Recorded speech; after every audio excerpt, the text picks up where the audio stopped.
On January 23rd, Globe and Mail columnist Andrew Coyne wrote a piece titled, "How Must the World Stand Up to Donald Trump?" And I want to talk to him about that because it also deals with Mark Carney's famous Davos speech. So welcome to the interview, Andrew.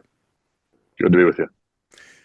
One of the things I was taken with in this piece, because I really liked it, was your unvarnished view of Donald Trump. And so I'll give you the floor to tell us about that.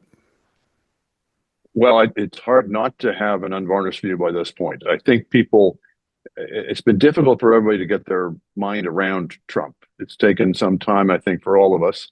The mind always wants to default to normalcy, always wants to be able to slot him into some kind of category that we've seen before of either incompetency or crookedness or megalomania, what have you.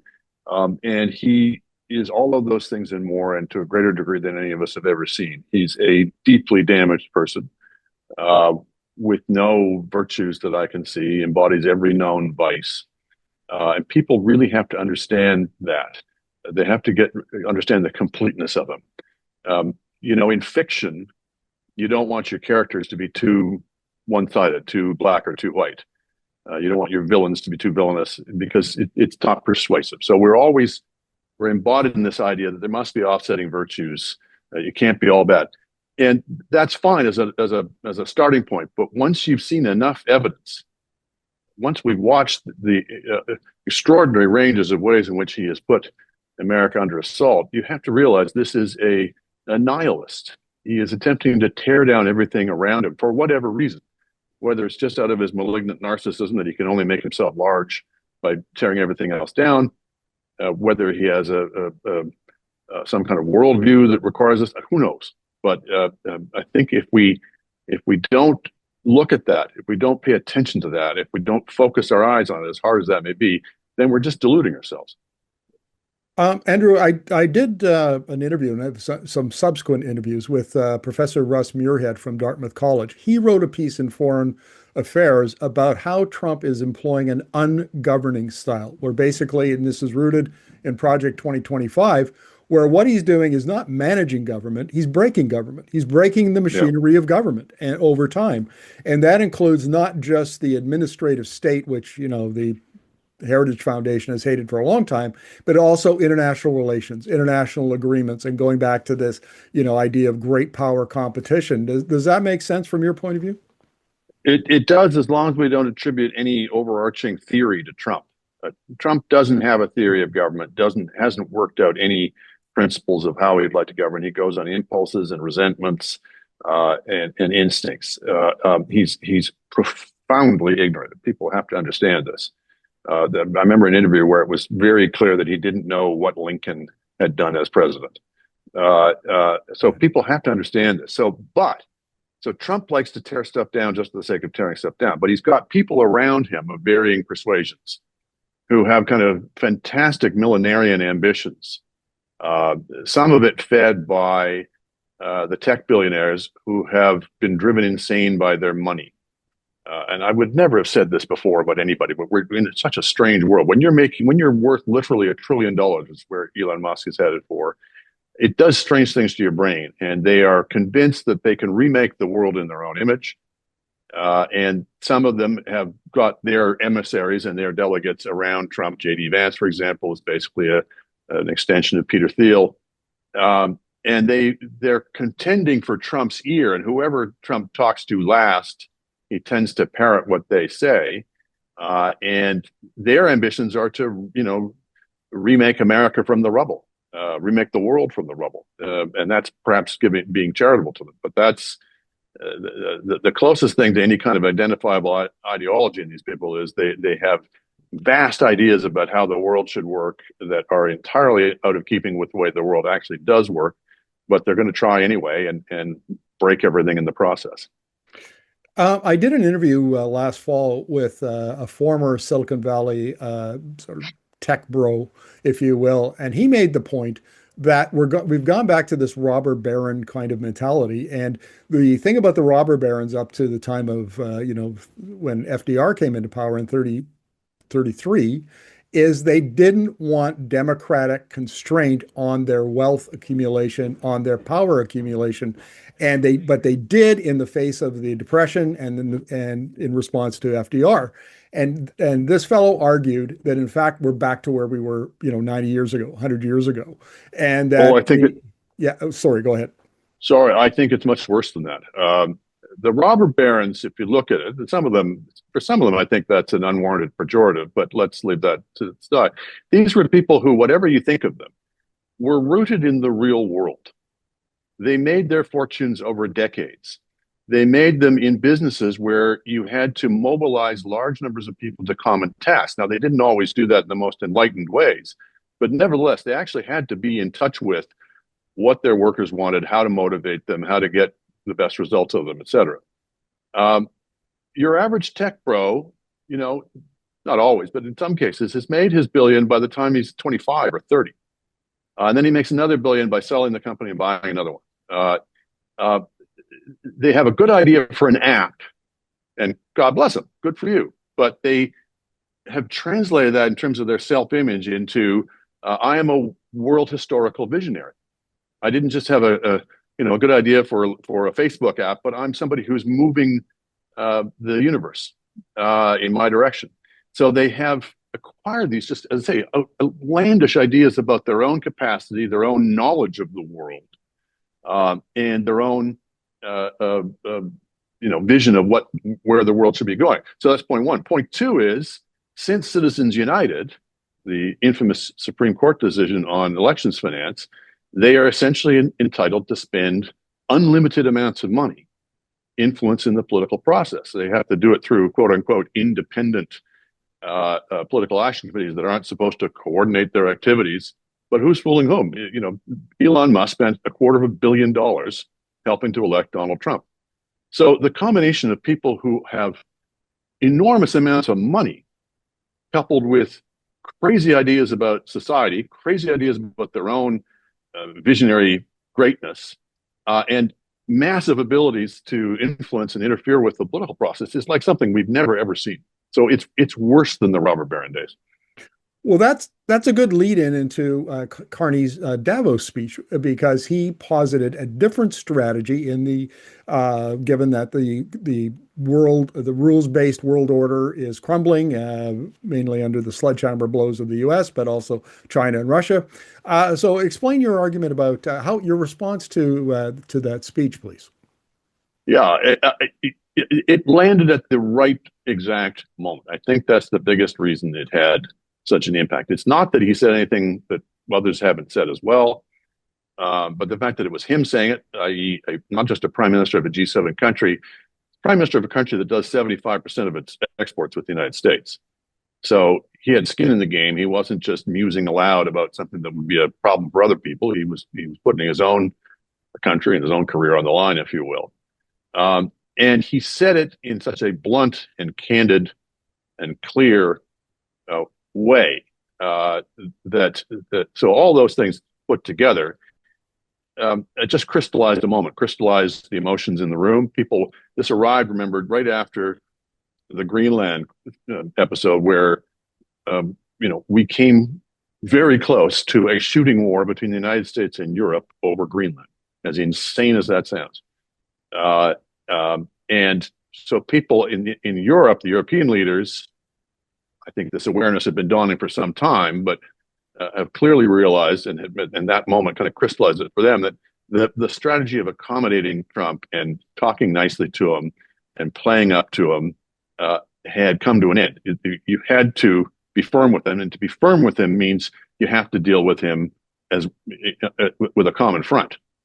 What Trump has done all the way through his political career is play people off against each other, not because of any particular genius of his, but just because people weren't ready for this kind of maniac and kept underestimating how crazy he was and how far he was prepared to go, and kept thinking, and I'm talking about first now about his opponents or his rivals within the U.S. political system, in the primary system, where if they'd gotten their act together, they could have stopped him, in the elections, where if the various opponents had been able to work together, they might have stopped him. But he keeps playing people off against each other, and that's certainly what he's been doing internationally, where one country or another will break ranks and say, "Oh, we'll do a deal with him because we'll let him hit the other guys. We'll suck up to him and he'll treat us nicely." Doesn't work. You suck up to him and he just basically rubs your noses in it. I will say this is something he absolutely has uh, in common with Vladimir Putin and with your average mob boss is when you bend your knee to him, he doesn't respond by patting you on the head and saying, "Good boy." He responds by kicking you in the teeth. He responds by humiliating you further to emphasize your servitude, to emphasize that you have just bent the knee and it's over for you. You are no longer going to be an independent person or an independent country. So that's what he's been doing, playing people off against each other. What Carney was saying, common sense, you might say, is we have to stick together. We have to reduce the leverage that he and the other great powers have over us, which is our trade dependence.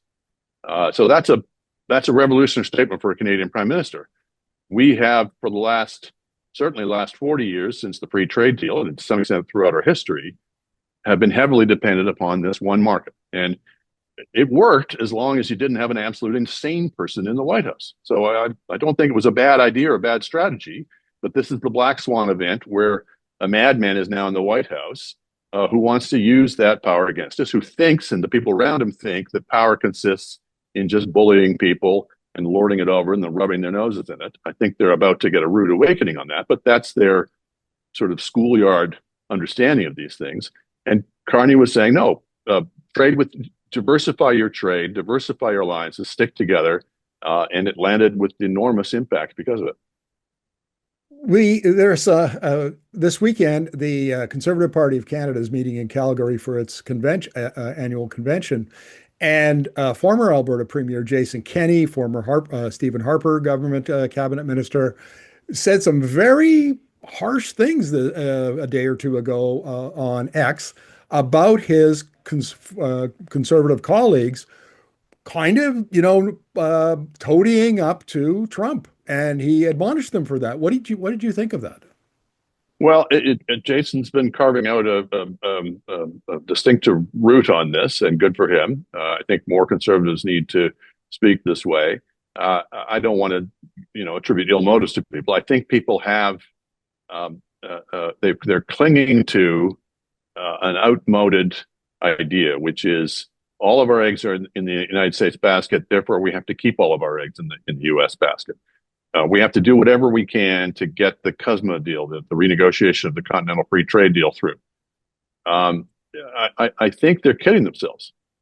If the assumption is, look, if we make whatever concessions we need to make, including keeping quiet and not standing up for principles or values or our allies or what have you, but we just kind of make nice with Trump and he'll reward us by giving us a good trade deal, I think they're kidding themselves. Trump is going to come into these negotiations with all kinds of extravagant demands beyond even trade or tariffs or the economy. It'll have things to do with like defense policy and foreign policy. They are trying to essentially corral us and prevent us from dealing with the outside the world as we choose and as we see fit. At the very least, that's their ambitions. We have no reason to believe that if we were to pay the ransom he's demanding of us, if we were to make these concessions to get the deal, we have no basis for believing that he would keep any of the promises that he made, that he wouldn't just renege if he made any concessions in return, that he wouldn't just renege on them, because that has been the track record over and over and over again. And secondly, we have no basis for believing that that would be the end of his demands. We renegotiated NAFTA already once under his demands. We made a bunch of concessions in that agreement.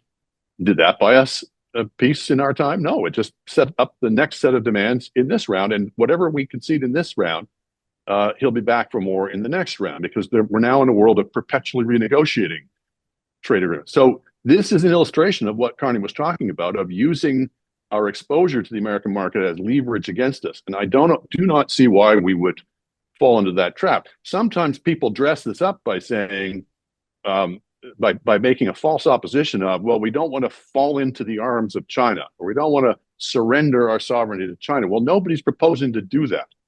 And I would be opposed to a free trade treaty with China for the same reasons. It's a bestial dictatorship, obviously far worse than anything even Trump has done. It's malign, marauding, it's menacing its neighbors, it's attacking its own citizens. It's a terrible place, and it's no doubt that it has used and will continue to use leverage against us. We haven't signed a free trade treaty with China. Nobody's proposing. All that was done in that agreement that the prime minister signed the other day was that we resolved a couple of irritants to do with EVs and canola seeds and a couple of other bits of window dressing. But it is so far from anything resembling falling into the arms that you have to think something else is going on there. And that something else is they want to make the case for staying on the same route with Uncle Sam. And if this was 20 years ago, I'd be on board. But we're in a different world right now. Andrew, I think it was yesterday or the day before, John Manley, former Liberal cabinet minister, made some waves by saying, hey, you know what? This is actually a good thing for Canada. We now have to go out and build markets that we've ignored because we've been too dependent on the Americans. We might have to learn new languages. We might have to learn new skills, but we can do this. And in the long run, this will maybe even the medium to short term, this will be better than a deepening dependence on the United States. Maybe. I'm not sure I'd go that far. It's a little bit like saying, if you lose your sight, your hearing becomes better. Yeah, there would be compensating things if we were forced to diversify our trade. But there's a reason why we haven't diversified our trade right now, because it's cheaper and easier to trade with America. It makes sense, other things being equal, to do most of your trade with the world's largest consumer market, speaks the same language, does the same, has largely the same customs and laws, et cetera. It's a lot of reasons why we have that much trade. There are good geopolitical strategic reasons why we need to diversify now, but it's going to cost us. It's not the obvious better thing. There may be some payoffs in the long run that may offset some of that, but I think it's more just that we have no choice. What I thought was more, I would take a piece of what Manley was saying, which is it's not the end of the world if we lose the free trade treaty with the United States. It was a good thing to have. It's been good for the country, but we were a country before there was a free trade deal, and we'll be a country if we have to be afterwards. So we shouldn't look upon it as being existential the way some people are presenting it. We can survive. What it does do is it make an imperative not just to diversify our trade, which is going to take time, but to make ourselves a hyper competitive economy as a place to invest and do business. We have to send a signal to investors in this country as well as around the world that you can invest and run a business and export from Canada and still make a profit and still do well, even with whatever tariffs Trump throws at us. So the tariffs aren't the be all, the end all. They're one factor in deciding where a business wants to locate, et cetera. And we've got to take care of the things that we can control that can offset those tariffs and make us a competitive place to do business. Andrew, I read a previous column of yours where you talked about the political support for Alberta separatism in Alberta. It was like 15 or 20% in the poll that you talked about. Well, Alberta separatism is all over the news right now because of people like Jeff Rath from the Alberta Prosperity Project going down to Washington, talking to Trump administration officials. I wanted to get your view on that. Well, his group in particular is the fringe of the fringe. Some of the statements that what's his face, Sylvester, is it Mitchell Sylvester, the statements he was making that are basically, frankly, anti-immigrant, bordering on white nationalist. Mr. Rath is a particularly eccentric individual as well. These claims that they're making about all the enormous amounts of support they have in the States may or may not be true.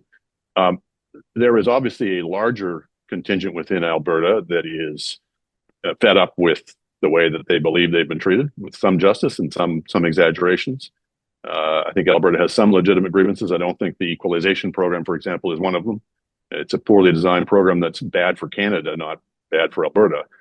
But it's become a sort of a totem of how Alberta believes it's been mistreated. And as I say, there is some validity to that. I think the National Energy Program, we're still dealing with the lingering legacy of that. Although again, that was a bad policy for Canada, not just for Alberta. But the answer to those things isn't you blow up the one of the most successful countries on earth. That is an extremist solution by definition. There are ways that we can improve the federation, improve our country, and you don't just take your ball and go home. Even if you actually had the legitimate right to do that. And one of the things that I think now that we have two separatist movements, possibly two referendums in the next year, maybe this will at long last, and doing this in the shadow of the President of the United States announcing he wants to annex us, making clear that he wants to support at least one of these separatist movements with the avowed goal of breaking up the country and possibly devouring it. Maybe this will force us to confront the basic illegitimacy of the whole project. This is a free country. You can always leave the country if you want to. You can't take a piece of it with you. And the separatist ideology has always been this idea that, oh, we just have to hold a vote and we can take this chunk of territory that belongs to Canada and we can take it for ourselves. Why? On what basis? The people of the state of Maine could vote to annex southern Quebec, but it wouldn't make it legitimate because you can't vote to help yourself to something that isn't yours. So that's been the basic illogic of the separatist project in whatever province you want to talk about it. It might have a shred of truth, of legitimacy, if the territory had previously existed as a sovereign entity and had agreed to join the federation. Now, even then, I would say, once you join, you join. Once you've pooled sovereignty, once you've dissolved your sovereign claim, you don't get to reconstitute it. It's dissolved. But even if that weren't true, even if there were some logic that said, okay, you owned this territory before and then you joined the federation, now you'd like to unilaterally renounce that, which again, you can't unilaterally renounce a contract. You have to negotiate the exit. But even if that weren't true, the territory of Alberta was added to Canada by an act of parliament. There was no country of Alberta that preceded it. Most of the territory of Quebec, well, Quebec itself as a province was a creation of Confederation. They divided what was previously the single province of Canada into Ontario and Quebec. But then that was only the small chunk of territory that was Quebec in 1867. Most of the territory of Quebec, I think 80% or more of it, was added later by acts of the Parliament of Canada. All of this is to say is, if we're going to, we're facing several challenges at once to our continued survival and existence as a country, whether as a single country rather than divided up into pieces, or whether as a separate country independent from the United States of America. And one part of getting through this is understanding our own self-worth, understanding that we have a right to exist. We are not obliged to just pack it in as a country. This country of all countries, with the remarkable record of success we've had in terms of treating our own citizens and helping out the world, we are not obliged just to break up the country just because somebody tells us to. And we need to be thinking clearly about that. Andrew, you ended the column by saying that maybe, we're going to have to ask Canadians to sacrifice to implement this new vision of where we're going in the world. And something we haven't done for a long time in Canada.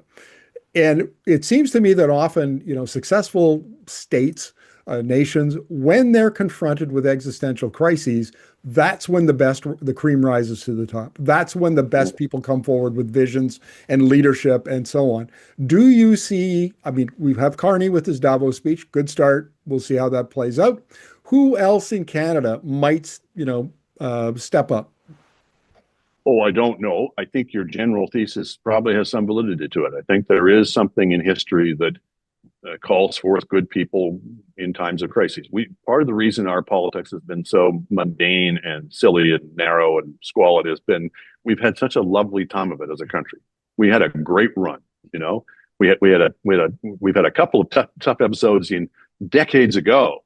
With the Depression and a couple of world wars, and that generation, those generations. Were remarkable. The America they call them the greatest generation, and there's a lot of truth in that. And we had some giants that went into public service as a result of those episodes. So I hope that you are right that the quite dark days that we're now entering, we should not kid ourselves about what kind of peril we're in. That this will encourage, I think we're already seeing it, certainly drawing forth patriotism in the country, such as I've never seen in probably in my lifetime, including in Quebec, for example. Uh, um, it's very interesting. The nationalists in Quebec may not have a lot of use for the rest of Canada, but they can see that we're a lot better than than living under the American flag, and I think you've seen an according change of perspective there. So I have reason to hope that even if we do get into these referendums, that they'll be dispatched fairly judiciously by both provinces of Alberta and Quebec. But certainly now is the time for good people to be thinking about what they can do for their country. That was the quote that I drew in. Was I don't think any of us have ever heard a Canadian political leader say anything approaching "ask not what your country can do, ask what you can do for your country." We need to acquire that idea in a hurry. We need to develop a self-defense culture as part of that. We have to understand that this charmed life we lived for 150 years, where nobody was going to contend our borders, nobody was going to, there was no chance of anybody invading, either because we had three oceans around us, or because of the Arctic tundra, or mostly because of Big Brother America would sock them if they ever tried.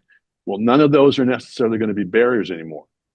So we have to think, are we confident that at the end of this century, or even at the end of this decade, that we'll still be in control of all of the territory that we have? And if we're not confident about that, then we've got to sober up in a hurry about what we need to do to ensure that we control our territory, and maybe less extravagantly, because that's still probably unlikely. But we certainly have to be understanding that the American government, the Trump administration government, wants to control us.